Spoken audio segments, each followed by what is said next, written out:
It is St Andrew's Day today, so if you're Scottish, hello, are you having a good day? I want to therefore focus on that neck of the woods because there's a few things going on that I couldn't help but notice. The SNP, for example, seem to be getting an absolute battering in most of the polls at the moment, predicted to get a big kicking from the Labour Party also as well. You might have noticed the Alba Party today proposing, Alex Salmond Party, of course, proposing their ideas and plans for what they want to see happen when it comes to giving Holyrood Scottish Parliament more powers when it comes to having perhaps another referendum on Scottish independence.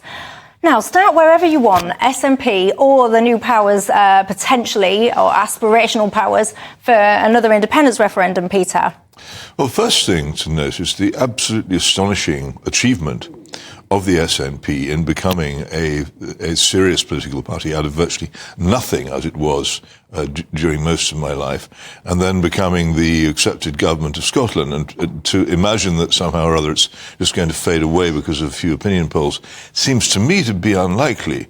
I'm not a Scottish nationalist, though I can absolutely see why people are and why they would think that independence might be a good route to take. And I understand the impulse very strongly. Anybody who's never felt that the desire for national independence has got something wrong with them. I'm just not sure it's practical myself. So I'm not as many English Conservatives are bitterly against them. I see their point, and I also don't see any point at all in having a United Kingdom whose members are compelled to belong to it. If people don't want to belong to this country, then they should be permitted to leave. But we should also always say, if they do leave, that they will be welcomed back at any time and keep a light burning. Those are my positions on it. I don't think at the moment that they're going through a good time because they've had the catastrophe which can befall any party of internal division.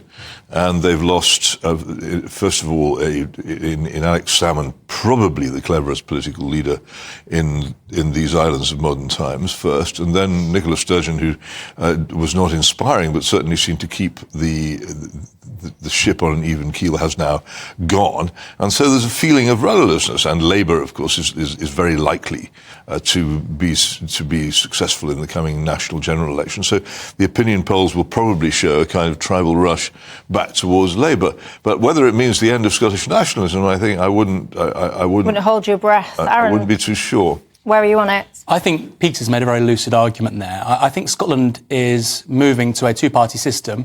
The point is the two parties are Labour and the SNP. We have something of a winner-takes-all approach in this country with our electoral system. So, there are some polls out there putting the SNP 10 points above Labour, not many, there's one or two. They would still actually keep most of their seats. There are others where, like you say, it would be a catastrophe for the SNP, and that seems to be the direction of travel. I think what Peter says is absolutely spot on.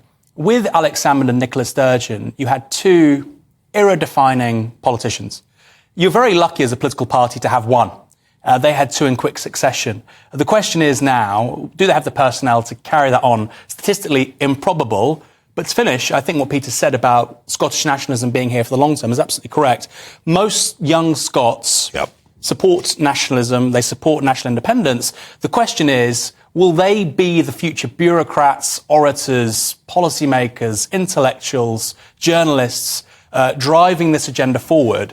And so I think, look, Labour probably will win most seats up there next year. But if Labour don't perform in the 4 or 5 years after that, the SNP will be waiting in the wings. So I can't see the Conservatives coming back as a force in Scotland anytime soon. There's another reason for the eclipse of Scottish nationalism, which is nationalism in the United Kingdom has been hugely promoted, or was hugely promoted, by our membership of the European Union, which encouraged the break-up of its member nations into regions and sub-nations, and actually, I think, was more than happy for it to take place. And the sort of independence that Scotland could have dreamt of under Alex Salmond and Nicola Sturgeon would be an independence within the European Union, which would actually be a transfer of dependence from London to Brussels and not independence at all.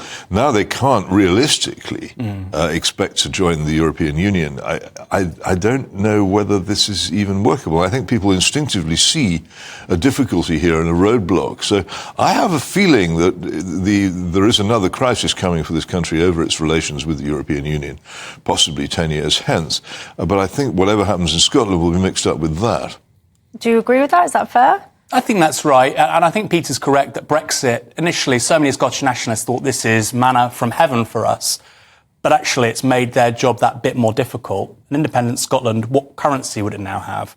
It wouldn't have the pound, presumably, although the SNP's position is they would initially. Would it have the euro? Well, if you're not in the EU, how will you have the euro? It's a real mess. And I think Peter's right that the roadblocks at present are entirely practical. Currency, central bank, pensions. I think most people who even don't agree with national independence say Scotland is a nation. It has a history. It has a people. It has its own legal and political bodies up in Scotland. That's fine. We want them to have more powers. The question is, how far do you go with that? I also don't know about the next steps here, because Labour, most likely over the next sort of 4 or 5 years, would delegate more powers to Edinburgh and Cardiff as well, and possibly Northern Ireland too. And the argument would be, well, this will pacify and mitigate that nationalist impulse. But of course, the experience of the last 20 years is all that does is really fan the flames. Yeah, and I was listening to Penny Mordaunt as well. She was speaking out. I mean, she really wasn't pulling any punches in Parliament. I don't know if you heard this today. A reminder, if you missed it. The SNP really have surpassed themselves this week in terms of being self-obsessed, self-pitying and self-delusional. The SNP are losing the case for independence. But despite the Scottish Government being one of the most powerful devolved administrations in the world, it can't accept responsibility for anything. Given that they have been in power for 16 years, and every single one of those years their budget has been 20% higher than England, who does she think it is that is responsible for Scotland's declining A&E performance, increased waiting times, 70% hike in drug-related deaths, 10% increase in the attainment gap, the 10 years they've been missing their cancer targets and their housing targets, or rising crime or soaring violence in schools, or the lowest police numbers since 2008?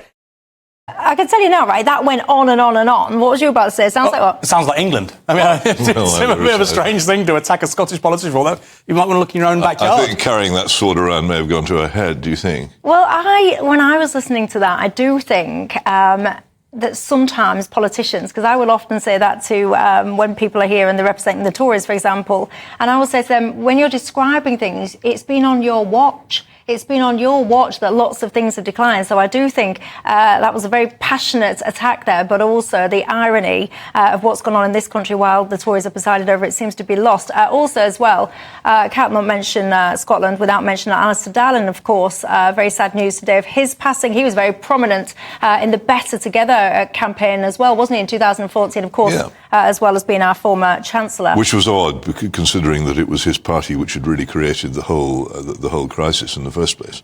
I remember going to Edinburgh once for some debate and him saying to me as I walked into the room, "Welcome to our country." And I said, I thought I was already in our country. But the Labour was very mixed up with nationalism in its early stages, thinking that it by feeding the beast it would quell it. And I think it came as a considerable surprise to them that what they had actually done was they had created a real risk of Scottish national independence, and of course their own destruction north of the border, which very nearly took place. I mean, they're recovering from it a bit now, but they were wiped out. And I mean, tributes have really been pouring in, especially from the Labour Party, of course, for Alistair Darling. Your experience of him, thoughts of him? Well, it should be said that him and Gordon Brown came in for a lot of flack, particularly Gordon Brown, towards the tail end of the new Labour government. But they did oversee a major existential crisis for this country in the 2007-2008 financial crash.